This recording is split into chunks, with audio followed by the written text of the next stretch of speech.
কুয়েটে ৩৭ জনকে বহিষ্কারের সিদ্ধান্ত প্রত্যাখ্যান করে শিক্ষার্থীদের বিক্ষোভ, তালা ভেঙে আবাসিক হলে প্রবেশ।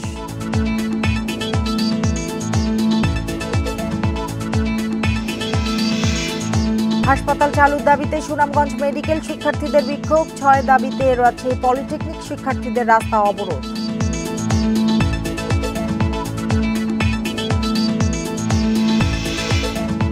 জামালপুরে গাছ বিক্রি নিয়ে মাকে কুপিয়ে হত্যার অভিযোগ ছেলের বিরুদ্ধে, আহত আরও একজন হাসপাতালে চিকিৎসাধীন।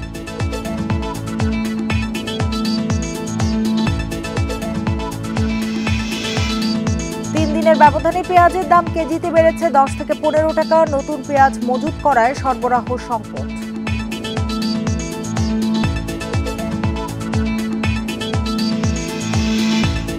বৃষ্টি না হওয়ায় বিভিন্ন জেলায় বোরো চাষাবাদ ব্যাহত, সেচে বাড়তি খরচে চাপের মুখে কৃষক।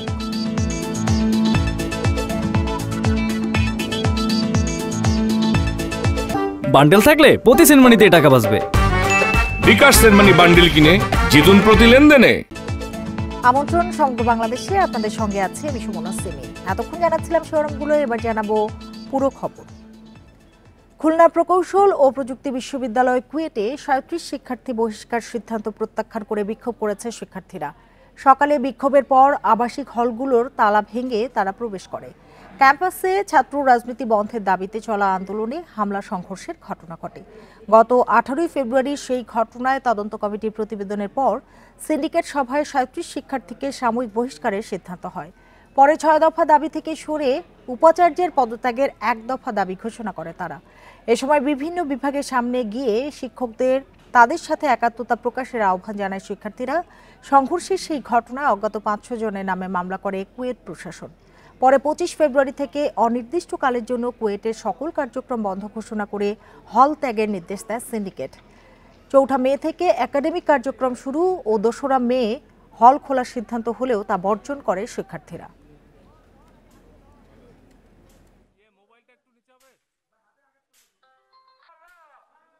আমরা ৬ দফা থেকে ১ দফা ঘোষণা করছি। এই ভিসিকে অপসারণ আমাদের একমাত্র দাবি। একই সাথে নতুন ভিসির অধীনে নিরপেক্ষ তদন্ত কমিটির মাধ্যমে নিরপেক্ষ তদন্তের দাবি জানাচ্ছি। আরো জানাতে কুয়েট থেকে যোগ দিয়েছেন সহকর্মী অভিজিৎ পাল। অভিজিৎ পাল, এই মুহূর্তে ক্যাম্পাসের পরিস্থিতি কি, আর সমস্যার সমাধানে কোনো উদ্যোগ প্রশাসনের পক্ষ থেকে দেখছেন কিনা? এই মুহূর্তে ক্যাম্পাসের পরিস্থিতি যদি আপনাকে একটু দেখাই, আমরা এখন দাঁড়িয়ে আছি আপনার ডাক্তার এম এ রশিদ হলে। এম এ রশিদ হলের যে তালা ছিল সেই তালাটি শিক্ষার্থীরা ভেঙে দিয়েছেন এবং শিক্ষার্থীরা এখন হলের ভিতরে প্রবেশ করবেন এরকম একটি সিদ্ধান্ত রয়েছে এবং কিছু কয়েকজন ১-২ জন করে শিক্ষার্থী তারা এসে প্রধান ফটকে অপেক্ষা করছেন যে তারা তাদের রুমে প্রবেশ করবেন। শুধুমাত্র এই এম এ রশিদ হল না, এই হলের সহ আরো যে ৬টি হল রয়েছে ছেলেদের, সেই ৬টি হলেরই তালা ভেঙা হয়েছে এবং হলে শিক্ষার্থীরা প্রবেশ করেছেন এবং তারা বলছেন যে তারা হলে অবস্থান করবেন।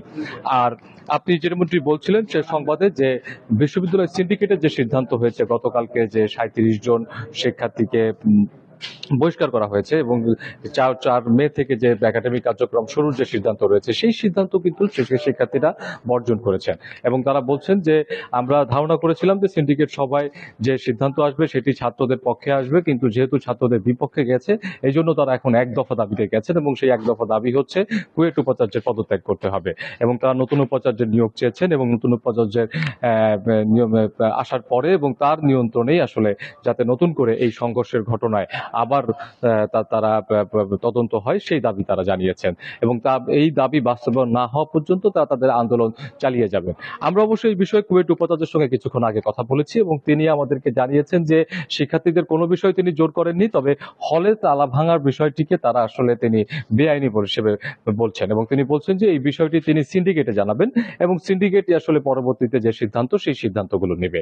মূলত হচ্ছে গত 18 ফেব্রুয়ারি এই ক্যাম্পাসে ছাত্র রাজনীতি বন্ধের দাবিতে সাধারণ শিক্ষার্থীদের একটি কর্মসূচি ছিল এবং সেই সময় ছাত্র দল এবং বহিরাগতদের সাথে তাদের সংঘর্ষ হয় এবং সেই সংঘর্ষে প্রায় 1 থেকে 150 জন শিক্ষার্থী আহত হন।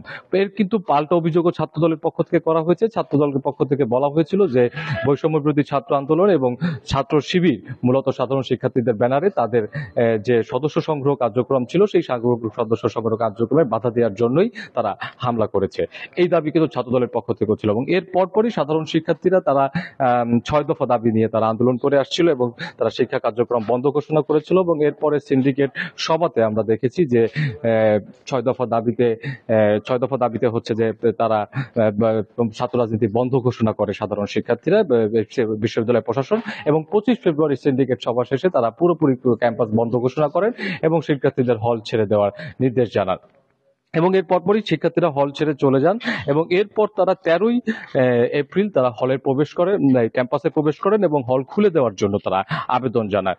কিন্তু আমরা দেখতে পাই যে 13 এপ্রিল পর থেকে প্রশাসন তাদেরকে কোনো তাদের এই দাবির সাথে তারা কোনো কথা বলেননি এবং গতকালকে সর্বশেষ সিন্ডিকেট সভায় তারা সিদ্ধান্ত নেয় যে এই সংঘর্ষের ঘটনায় 37 জন শিক্ষার্থীর সংশ্লিষ্টতা পাওয়ায় তাদেরকে সাময়িকভাবে বরখাস্ত করা হয়েছে এবং বিশ্ববিদ্যালয়ের যে আইন শৃঙ্খলা কমিটি আছে তারা পরবর্তী ব্যবস্থাগুলো নেবেন এবং এর পাশাপাশি বলা হয়েছিল যে 4 মে থেকে সেই একাডেমিক কার্যক্রম শুরু হবে এবং 2 মে থেকে হল খুলে দেওয়ার ঘোষণা হবে। কিন্তু শিক্ষার্থীরা আজ তারা হচ্ছে হলের তালা নিজেরাই খুলেছে এবং তারা আপনি দেখতে পাচ্ছেন যে 2 জন শিক্ষার্থী এখনই তাদের যে রুম সেই রুমে তারা ইতিমধ্যে তারা প্রবেশও করেছেন এবং আস্তে আস্তে অন্যান্য শিক্ষার্থীরাও তারা এখানে আসবেন বলে তারা আমাদেরকে জানিয়েছেন। তবে বিশ্ববিদ্যালয় প্রশাসন এই হলে এখন শিক্ষার্থীরা কিভাবে আসবে বা কিভাবে কি করবেন সেই বিষয় পর্যন্ত এখন পর্যন্ত জানাননি। আর শিক্ষার্থীরা তাদের দাবির ব্যাপারে এখন পর্যন্ত অনড় এবং তারা বলছেন যে দাবি আদায় না হওয়া পর্যন্ত তারা তাদের যে আন্দোলন তারা এই আন্দোলন চালিয়ে যাবেন। আর কুয়েটের সর্বশেষ পরিস্থিতি জানাচ্ছিলেন সহকর্মী অভিজিৎ পাল।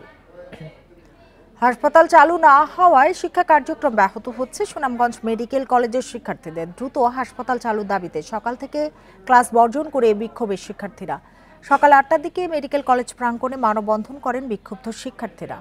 আন্দোলনকারীরা জানান 2020-21 শিক্ষাবর্ষ থেকে সুনামগঞ্জ মেডিকেল কলেজের কার্যক্রম চালু হলেও হাসপাতাল চালু না হওয়ায় হাতে কলমে শিক্ষা থেকে বঞ্চিত হচ্ছেন তারা। এছাড়াও ওয়ার্ড সুবিধা না পাওয়া, ট্রান্সপোর্ট, চিকিৎসা সরঞ্জাম, পর্যাপ্ত লোকবলের অভাব থাকায় দাপ্তরিক ও প্রশাসনিক কাজে প্রতিবন্ধকতা সৃষ্টি হচ্ছে বলে জানান তারা।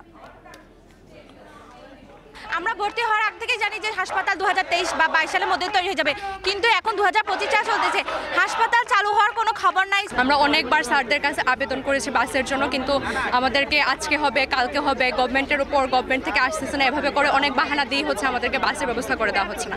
আমাদের প্রতি এই অবহেলা আমরা মেনে নিব না। আমরা চাই যেন খুব শীঘ্রই আমাদের ঠিকমতো ওয়ার্ড ক্লাস করার সুযোগ করে দেওয়া হয়।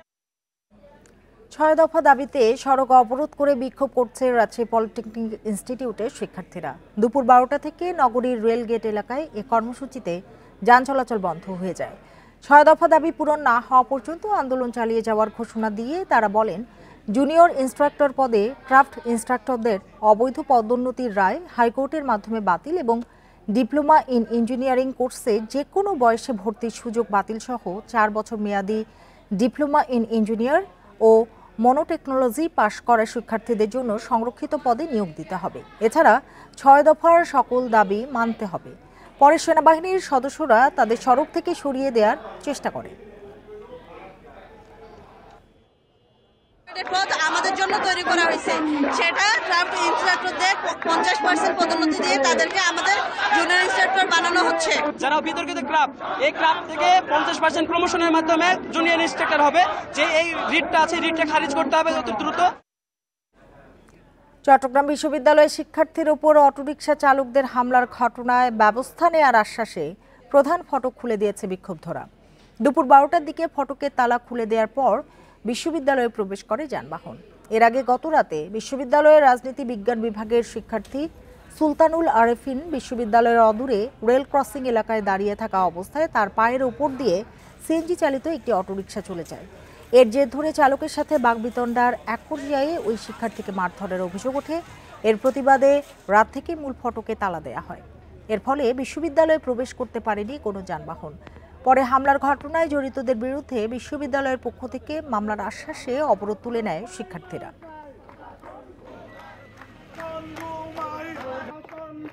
অর্গানাইজ ক্রাইম করেছে, সবাইকে একসাথে করে শিক্ষার্থীর উপর আঘাত করেছে। এটা অবশ্যই আমরা দেশীয় আইনে আমরা বিচারের জন্য আমরা সংশ্লিষ্ট থানাকে বলছি। জামালপুরে ছেলের বিরুদ্ধে মাকে কুপিয়ে হত্যার অভিযোগ উঠেছে। এ সময় আরও একজন আহত হয়ে হাসপাতালে চিকিৎসাধীন রয়েছেন। সকালে শহরের চন্দ্রাঘুন্টি এলাকায় এই ঘটনা ঘটে। পুলিশ জানায় সকালে বাড়ির পাশের একটি গাছ কাটাকে কেন্দ্র করে মা মঞ্জিলা বেগমের সাথে ছেলে মঞ্জুরের কথা কাটাকাটি হয়। এ সময় গাছ কাটতে আসা ব্যক্তিকে ধারালো ছুরি দিয়ে কোপানো শুরু করে মঞ্জু। পরে মঞ্জিলা বেগম বাধা দিতে গেলে তাকেও কুপিয়ে ও গলা কেটে হত্যা করে মঞ্জু। এরপর ঘটনাস্থল থেকে পালিয়ে যান তিনি। মরদেহ উদ্ধার করে ময়নাতদন্তের জন্য হাসপাতালের মর্গে পাঠানো হয়েছে। যে স্টেপ করছে সে পলাতক, তাকে ধরার জন্য আমরা টিম কাজ করতেছে। এখন পর্যন্ত অদ্যাবধি অভিযোগ পায়নি। অভিযোগ পেলে আইনগত ব্যবস্থা গ্রহণ করা হবে। সপ্তাহের ব্যবধানে বাজারে পেঁয়াজের দাম কেজিতে বেড়েছে 10 থেকে 15 টাকা। মাত্র এক সপ্তাহ আগে প্রতি কেজি পেঁয়াজ 40 টাকা দরে বিক্রি হলেও তা বেড়ে দাঁড়িয়েছে 55 থেকে 60 টাকায়। ব্যবসায়ীদের দাবি অতিরিক্ত লাভের আশায় পেঁয়াজ মজুত করেছেন চাষিরা। অন্যদিকে কৃষকদের দাবি ন্যায্য দাম না পাওয়ায় আপাতত পেঁয়াজ বিক্রি করছেন না তারা।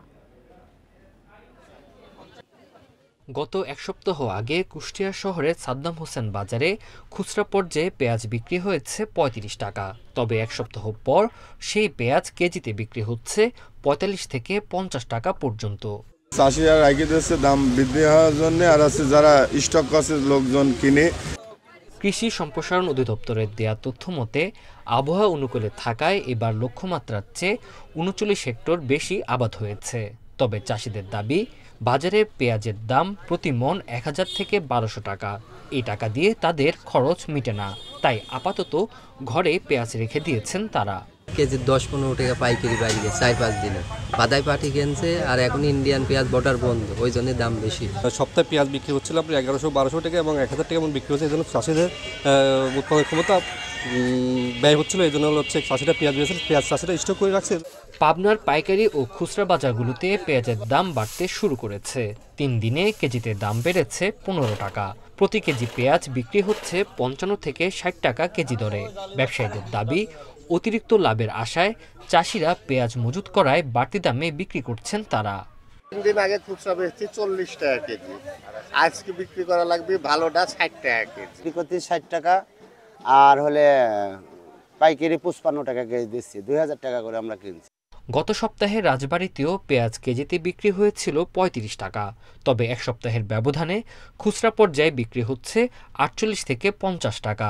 ব্যবসায়ীরা বলছে সরবরাহ কমায় বাজারে বেড়েছে পেঁয়াজের দাম। আমদানি না বাড়লে দাম আরও বাড়ার শঙ্কা তাদের। কৃষক বৃষ্টি নাই, পেঁয়াজ ভালো হয়েছে, ঘরে রেখে মালের দরকার 500 মণ, আমদানি হয় 300 মণ।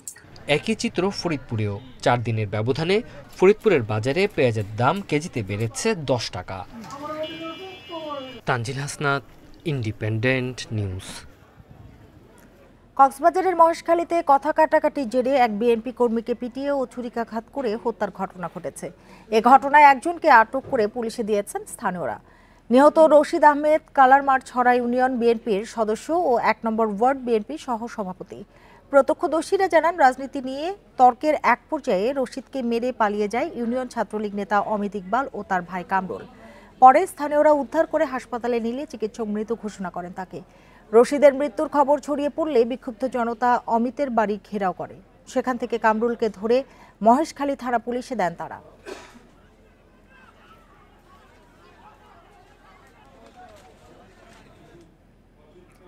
চট্টগ্রামের এনায়েত বাজার মালিপাড়া বস্তিতে আগুনে পুড়ে গেছে 20টি বসতঘর। তবে কোনো হতাহতের ঘটনা ঘটেনি।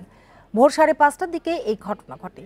ফায়ার সার্ভিসের উপপরিচালক খলিলুর রহমান জানান, আগুনের খবর পেয়ে 5টি ইউনিট আগুন নেভানোর কাজ শুরু করে। পরে প্রায় 1 ঘন্টার চেষ্টায় আগুন নিয়ন্ত্রণে আসে। ঘনবসতিপূর্ণ এলাকা হওয়ায় আগুন নেভাতে বেগ পেতে হয়েছে বলেও জানান তিনি। ভুক্তভোগী বাসিন্দারা জানান, আগুনে বেশিরভাগ ঘর থেকে কোনো মালামাল বের করতে পারেননি তারা। আমরা ছাড়া কিছুই নাই, আমরা জীবিত আছি, এটাই অনেক। আমরা দৌড়ে বাড়িছি বাইরনের পর আমরা সবাই মিলে এইটা ঘর সামালতাম পানি দিতে আসি পানি আমার ঘরে যে কোনো জিনিস বাইর করবো ওই খেয়াল আর নাই। আমরা যতটুকু চেষ্টা করছি সবাই মিলে যার যার ঘর থেকে পানি নিয়ে আগুন নিভানোর চেষ্টা করছি, এর পরে ফায়ার সার্ভিস এসে আগুনটা নিভেছে আর কি। ঢাকার দোহারে এক ব্যবসায়ীর বাড়িতে ডাকাতির ঘটনা ঘটেছে। এ সময় ডাকাতরা ৩৩ ভরি স্বর্ণ ও টাকা লুট করে নিয়ে যায়। সোমবার রাতে দোহারের পশ্চিম সুতারপাড়া এলাকায় এ ঘটনা ঘটে। পুলিশ ও স্থানীয়রা জানায় রাতে বাড়ির নিচ তলার বারান্দার গেট ভেঙে ভেতরে প্রবেশ করে ডাকাত দল। এ সময় ব্যবসায়ী শাহজাহান সহ পরিবারের সদস্যদের অস্ত্রের মুখে জিম্মি করে ডাকাতরা। পরে দ্বিতীয় তলার 3টি রুমের আলমারি ভেঙে নগদ অর্থ ও স্বর্ণালংকার নিয়ে যায়। এ সময় বাড়ির সিসি ক্যামেরার ডিভিআরও খুলে নিয়ে যায় ডাকাতরা। লিখিত অভিযোগ পেলে ব্যবস্থা নেওয়া হবে বলে জানিয়েছে পুলিশ।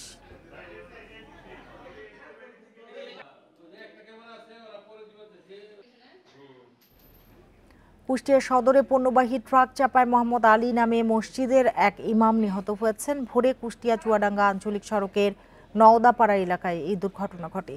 পুলিশ জানায় ফজরের নামাজ শেষে বাড়ি ফিরছিলেন মোহাম্মদ আলী। এ সময় একটি ট্রাক চাপা দিলে ঘটনাস্থলে মারা যান তিনি। এ সময় স্থানীয়রা ধাওয়া করে ট্রাক চালক রাজা মিয়া ও তার সহকারী মাসুদ রানাকে আটক করে পুলিশে দেয়। এদিকে ফরিদপুরের মধুখালীতে তরমুজ বোঝাই ট্রাক নিয়ন্ত্রণ হারিয়ে সড়কের পাশে গাছে ধাক্কা দিলে ঘটনাস্থলে চালক ও সহকারী নিহত হয়। মঙ্গলবার রাতে ঢাকা খুলনা মহাসড়কের মধুখালী উপজেলার ঘোপঘাট এলাকায় এ দুর্ঘটনা ঘটে। পরে ফায়ার সার্ভিসের কর্মীরা এসে 2 ঘন্টা চেষ্টায় মরদেহ উদ্ধার করে।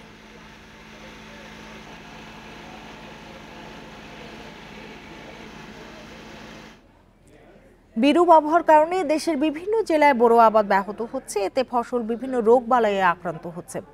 খরার কারণে অতিরিক্ত সেচের ব্যবস্থা সহ বাড়তি উৎপাদন খরচে চাপের মুখে কৃষক। খরায় শুকিয়ে যাচ্ছে ক্ষেত। ধান উৎপাদনের অন্যতম জেলা নওগাঁয় বোরো আবাদ পড়েছে হুমকির মুখে। অনেক এলাকায় নেমে গেছে পানির স্তর। এতে বেড়েছে সেচের খরচ।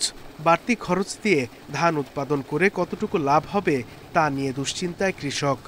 এটা এখন বেশি লাগতেছে খরার কারণে, এতে আমাদের খরচের হারটা বেড়ে যাচ্ছে।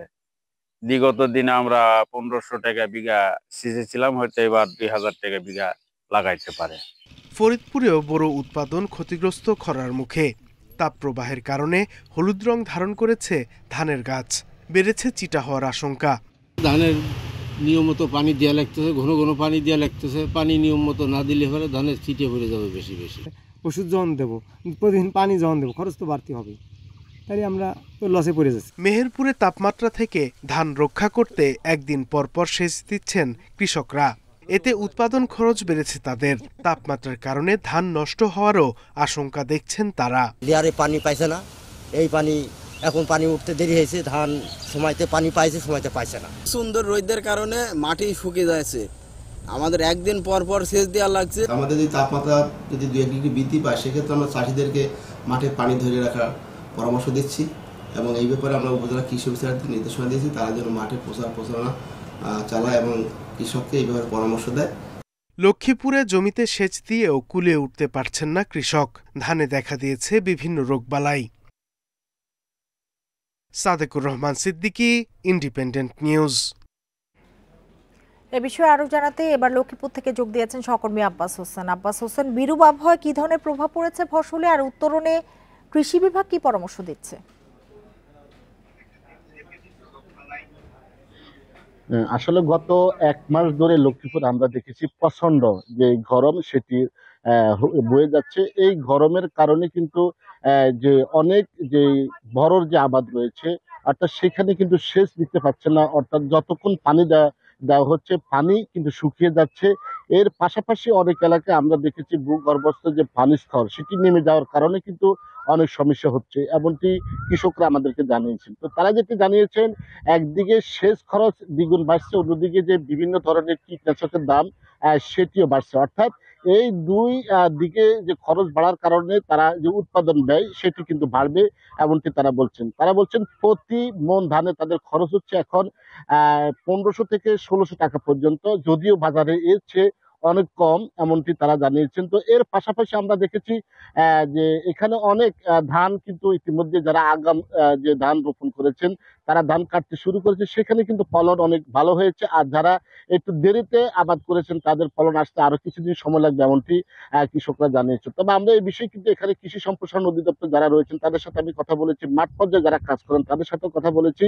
তারা বলছেন তারা ইতিমধ্যেই কৃষকদের পরামর্শ দিচ্ছেন, যদি তারা বারবার যে ক্ষেতে পানি দেওয়া হয়, সেচ চালানো হয়, তাহলে হয়তোবা এই যে সমস্যা হচ্ছে বা ভূগর্ভস্থ পানি নেমে যাওয়ার কারণে যেই খরায় অর্থাৎ প্রতিটা জমির যেই জায়গায় কিন্তু শুকিয়ে যাচ্ছে, শুকিয়ে যাওয়ার কারণে ধান অনেক জায়গায় ছিটে হচ্ছে এবং যে ছিটার সাথে সাথে অনেক জায়গায় পচন ধরা দিচ্ছে, রোগ বালাই দেখা দিয়েছে। এগুলো যেন বারবার তারা চেষ্টা করে যেন যে বড় যে ধান সেখানে যেন তারা শেষ কাজ চালিয়ে যায়, তাহলে হয়তো বা কিছুটা হলেও তারা রেহাই পাবে এমনটি বলছেন। এর বাইরেও কিন্তু আমরা এখানে অনেকে অভিযোগ করেছেন যে এই বাড়তি যে কৃষকরা রয়েছেন তারা বলছেন সেচ পাম্প মালিক যারা রয়েছেন তারা ইতিমধ্যে এই বারবার ঘন ঘন লোডশেডিং হওয়ার কারণে, বিদ্যুৎ না থাকার কারণে সেচ দিয়ে পানি উঠাতে পারছেন, এতে করে তারা ডিজেল ব্যবহার করছেন, এই কারণে খরচ পড়ছে, তারা দামও কিন্তু অনেক বেশি নিচ্ছে সেচের, এমনটি অভিযোগ করেছেন কৃষকরা।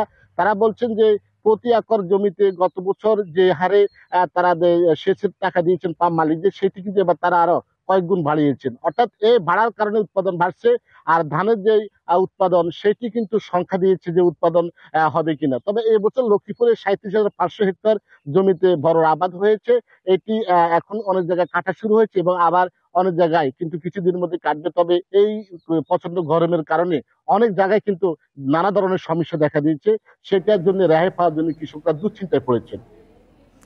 কৃষিতে আবহাওয়ার বিরূপ প্রভাব নিয়ে লক্ষ্মীপুর থেকে জানাচ্ছিলেন সহকর্মী আব্বাস হোসেন। অনাবৃষ্টি আর তীব্র খরায় নাটোরে শুকিয়ে চৌচির খালবিল জলাশয়, ভূগর্ভস্থ পানির স্তর নেমে গেছে নিচে। এ অবস্থায় বোরো ধানে সেচ দেয়া মারাত্মকভাবে ব্যাহত হচ্ছে। গভীর গর্ত করে সেচ যন্ত্র বসিয়েও পানি তুলতে পারছেন না কৃষকরা। এতে ফসলের উৎপাদন নিয়ে শঙ্কায় রয়েছেন তারা। গ্রীষ্মের তাপদাহে খালবিল জলাশয় কোথাও নেই পানি, খরায় পানির স্তরও নেমে গেছে।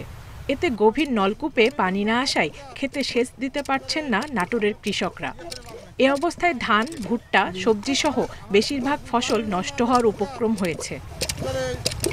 কৃষি বিভাগের হিসাবে জেলার নলডাঙ্গা উপজেলায় 1600 সেচ যন্ত্র রয়েছে। এর মধ্যে প্রায় 80 ভাগেই উঠছে না পানি। একই চিত্র জেলার প্রায় সব এলাকাতে। আর এই পানি না পাওয়ার কারণে ফসল নষ্ট হওয়ার ভাগে চলে গেছে। এখন যদি আর কিছুদিন বৃষ্টি না হয় তাহলে আমরা ফসল একটা ঘর তুলতে পারবো না। এমন খরা হচ্ছে, আগে তো 2 ফিট খুনলে হচ্ছিল, এখন 5 ফিট খুনলেও পানি পাওয়া যাচ্ছে না। তীব্র খরায় ফসলের ক্ষেতে সেচ দিতে আগের চেয়ে সময় ও খরচ কয়েক গুণ বেড়েছে বলে অভিযোগ কৃষকদের। 1 বিঘা মাটি সেচতে 1 লিটার তেল হলেই হয়ে যাচ্ছে, আর বর্তমানে 5 লিটার লাগছে 1 বিঘা মাটি সেচ করতে। পানি লেয়ার দুটো উপরে থাকতে 1 ঘন্টা থেকে 1.5 ঘন্টা সময় লাগতো পানি সেচতে, সেখানে আমাদের সময় লাগতেছে এখন 5 থেকে 6 ঘন্টা প্রতি বিঘাতে। সরকারের সেচ বিভাগের সঙ্গে জড়িতরা বলছেন, সঠিক দূরত্ব না মেনে এবং অপরিকল্পিতভাবে সেচ যন্ত্র বসানোর কারণে কোথাও কোথাও পানির স্তর নেমে সংকট তৈরি হয়েছে।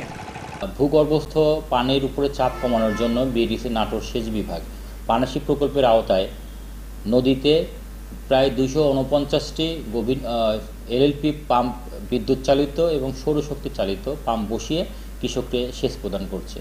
ফলে ভূগর্ভস্থ পানির ব্যবহার অনেকটাই কমে গিয়েছে। সময় মতো সেচ সমস্যা দূর করা না হলে কাঙ্ক্ষিত ফসলে উৎপাদন ব্যাহত হওয়ার আশঙ্কা করছেন কৃষকরা। Independent news. নেত্রকোনা ও সুনামগঞ্জের হাওড় অঞ্চলে কৃষকরা ধান ঘরে তোলায় ব্যস্ত। সকাল থেকে সন্ধ্যা পর্যন্ত চলছে ধান কাটা ও মাড়াইয়ের কাজ। ধান ঝাড়া ও শুকাতে ব্যস্ত কিষানীরাও। শুকানোর পর বস্তায় ও ডোলে ভরে রাখা হচ্ছে ধান। ফলন ভালো হওয়ায় কৃষকের মনেও আনন্দ। নেত্রকোনায় এবার মোট 1,85,460 হেক্টর জমিতে বোরো আবাদ হয়েছে। এর মধ্যে হাওরে আবাদ হয় 41,075 হেক্টর। হাওর জুড়ে আগাম উফশি 88, 89, 92 ও হাইব্রিড জাতের ধান। চলছে বোরো ধান কাটা ও মাড়াইয়ের কাজ। আবহাওয়া অনুকূলে থাকায় কাঠা প্রতি 6 থেকে 10 মণ ধানের ফলন পেয়ে কৃষকেরা খুশি। আর এই বছরের কৃষিতে আমরা অনেকটা লাভবান হইব। আমি অষ্টআশি আগাম ধানটা কাটতেছি, হ্যাঁ, এটা মোটামুটি ভালোই হয়েছে। 29 ধানও মোটামুটি ভালো হয়েছে। এপ্রিলের মধ্যে হাওরের ধান কাটা শেষ করার কথা জানিয়েছে কৃষি অফিস। গুঁড়ো ফসলের ক্ষেত্রে কৃষক ভাইদের নিকট নতুন যে আগাম জাতগুলি আছে এবং ধান গবেষণা প্রতিষ্ঠানের যে উচ্চ ফলনশীল জাত, পাশাপাশি হাইব্রিড জাত, এগুলি মাঠ পর্যায়ে আমরা সম্প্রসারণ করেছি। পাশাপাশি ফসলগুলি আবাদের ক্ষেত্রে কৃষক ভাইরা যাতে সুষম মাত্রায় সার ব্যবহার করতে পারেন সেটিও আমরা নিশ্চিত করেছিলাম। আবহাওয়া অনুকূলে থাকায় বৈশাখ শুরুর আগেই বিচ্ছিন্নভাবে সুনামগঞ্জের হাওরে ধান কাটা শুরু হয়ে গেছে। ধানের ফলনে কৃষক খুশি, তবে তাদের অভিযোগ প্রয়োজনের তুলনায় হারভেস্টার মেশিন কম থাকার সুযোগে বেশি টাকা নিচ্ছেন হারভেস্টার মালিকরা। মেশিন আইয়া অনেক চার্জ করে পরে আমরা একদিনে কত এক সপ্তাহ গুড়া এর পরে খাইটা দেয় না, 2022 করে হইয়া তারা বইয়া থাকে। ফলন মোটামুটি ভালোই আছে, 20 মন আছে, উর্দেটা 15 মন 12 মন এর নিচে আর যায় না। এই বছর সুনামগঞ্জের 137টি হাওরে 2,23,500 হেক্টর জমিতে বোরো আবাদ হয়েছে। Sadequr Rahman Siddiqui, Independent News. সারা দেশের মতো গাইবান্ধার সাঘাটাতেও বর্ণাঢ্য আয়োজনের মধ্য দিয়ে উদযাপিত হয়েছে বাংলা নববর্ষ। সোমবার উপজেলা প্রশাসনের আয়োজনে দিনব্যাপী নানা কর্মসূচির আয়োজন করা হয়। এর মধ্যে ছিল আনন্দ শোভাযাত্রা, সাংস্কৃতিক অনুষ্ঠান, লোকজ খেলাধুলা ও পান্তা ইলিশ পরিবেশন। বাঙালির চিরায়ত সংস্কৃতি ও ঐতিহ্য তুলে ধরতে এই আয়োজনে অংশ নেন বিভিন্ন শ্রেণী পেশার মানুষ। এতে উপস্থিত ছিলেন জেলা বিএনপির সহ সভাপতি আলহাজ নাহিদুজ্জামান নিশাত, উপজেলা বিএনপির আহ্বায়ক আলহাজ মোহাম্মদ আলী, সিনিয়র যুগ্ম আহ্বায়ক মঈন প্রধান লাবু। এছাড়া স্থানীয় জনপ্রতিনিধি, শিক্ষক, সাংস্কৃতিক কর্মীদের অংশগ্রহণে প্রাণবন্ত পরিবেশে দিনটি উদযাপন করা হয়।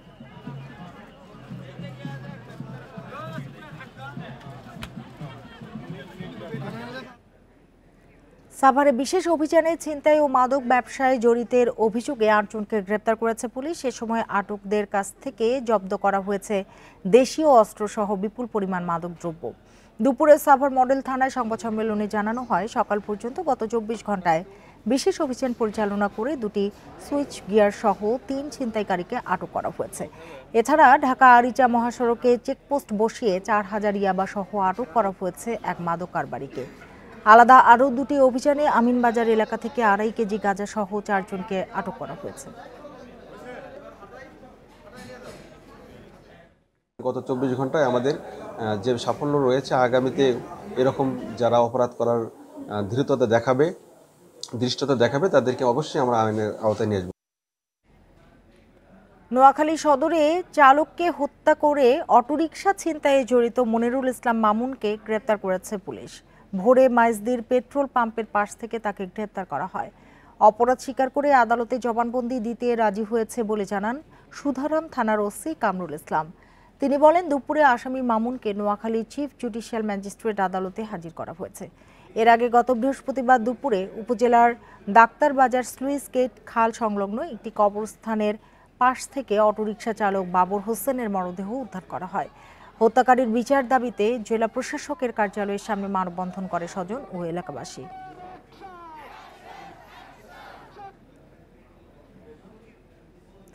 দিনাজপুরের অর্জুনাহার আশ্রয়ন প্রকল্পে চাঁদাবাজির বিরুদ্ধে মানববন্ধন ও বিক্ষোভ করেছে 180টি পরিবার। সকালে উপজেলার বীরগঞ্জে এই কর্মসূচি পালিত হয়েছে। ভুক্তভোগীরা জানান, আশ্রয়ন প্রকল্পের পুকুরে মাছ চাষ করেন তারা। মাছ বিক্রির সময় হলে স্থানীয় কিছু দুর্বৃত্তরা তাদের কাছে চাঁদা দাবি করে। প্রতিবাদ করতে গেলে সাধারণ মানুষের উপর অত্যাচার করা হয়। এর প্রতিকার চেয়ে প্রশাসনের কাছে অভিযোগ দিলেও কোনো প্রতিকার পাননি বলে জানান তারা। এ বিষয়ে দ্রুত সমাধানের দাবি তাদের।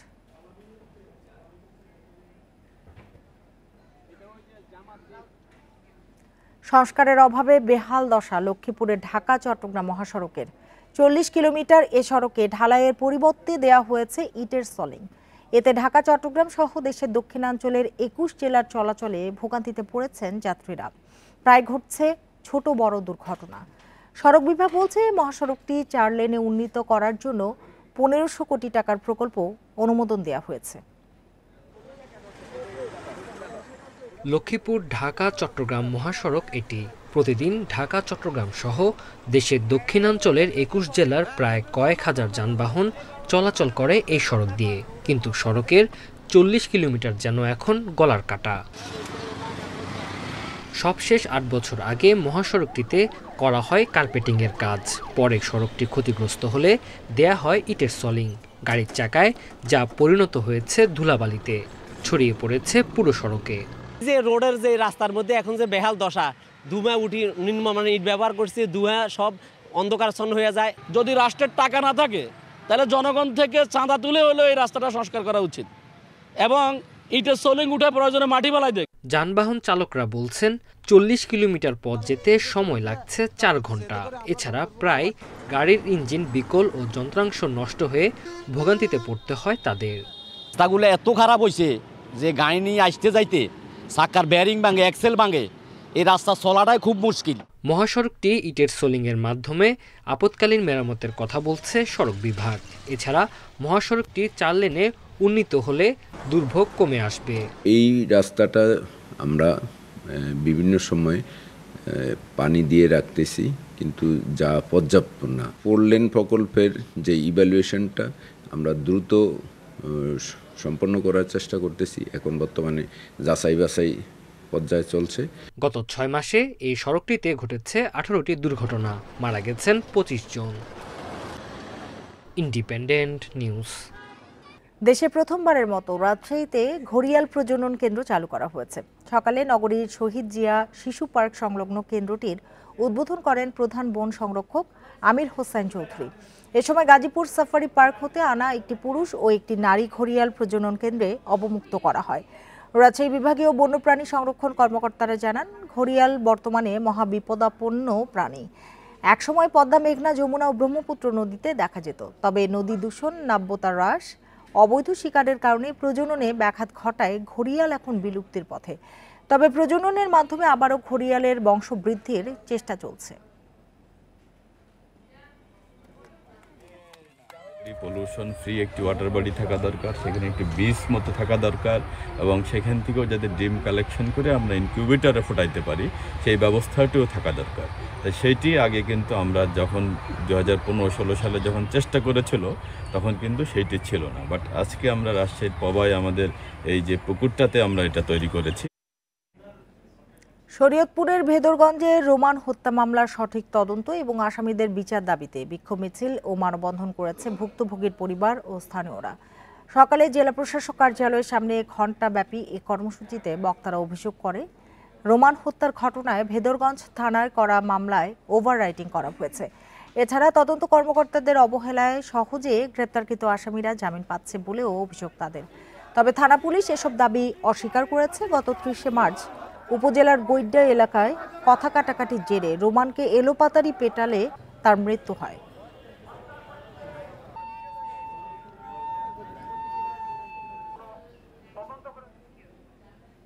নববর্ষ উপলক্ষে লালমনিরহাটে 4 দিন ব্যাপী মেলা ও ঘোড়দৌড় প্রতিযোগিতা অনুষ্ঠিত হয়েছে। সোমবার সদর উপজেলার বড়বাড়ি শহীদ আবুল কাশেম মহাবিদ্যালয় মাঠে এ আয়োজন করা হয়। গ্রাম বাংলার হারিয়ে যাওয়া ঐতিহ্যবাহী এ প্রতিযোগিতা দেখে খুশি স্থানীয়রা। ঘোড়দৌড় উপভোগ করতে সে সময় মাঠে হাজার হাজার দর্শনার্থী উপস্থিত হয়। আয়োজকরা জানিয়েছেন, বাংলার ঐতিহ্য ধরে রাখার জন্য প্রতি বছরের ন্যায় এবছরও বৈশাখী মেলায় অন্যান্য গ্রামীণ মেলা ও খেলাধুলার পাশাপাশি ঘোড়দৌড়ের আয়োজন করা হয়েছে।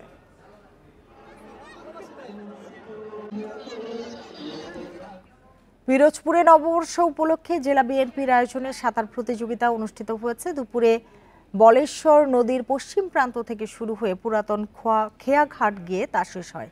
1 কিলোমিটার দীর্ঘ এই সাঁতার প্রতিযোগিতায় 32 জন অংশগ্রহণ করেন। পরে বিজয়ীদের পুরস্কৃত করা হয়। অনুষ্ঠানে প্রধান অতিথি ছিলেন জেলা বিএনপির আহ্বায়ক অধ্যক্ষ আলমগীর হোসেন। এছাড়াও উপস্থিত ছিলেন বিএনপি ও অঙ্গ সংগঠনের নেতাকর্মীরা। এ সময় আয়োজকরা জানায়, যুব সমাজকে মাদক থেকে দূরে রাখতেই ব্যতিক্রমী এ আয়োজন করা হয়েছে।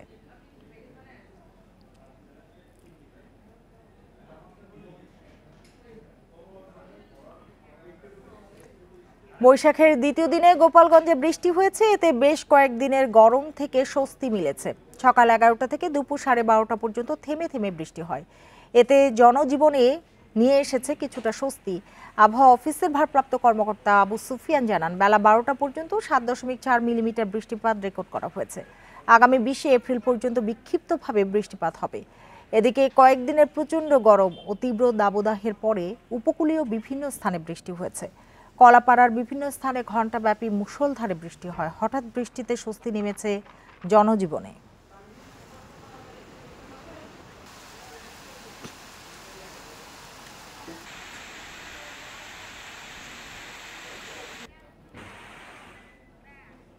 আর এই ছিল আজকের সমগ্র বাংলাদেশে। ইন্ডিপেন্ডেন্ট টেলিভিশনের সব খবরের আরো বিস্তারিত জানতে চোখ রাখুন ফেসবুক, ইউটিউব এবং এক্সে।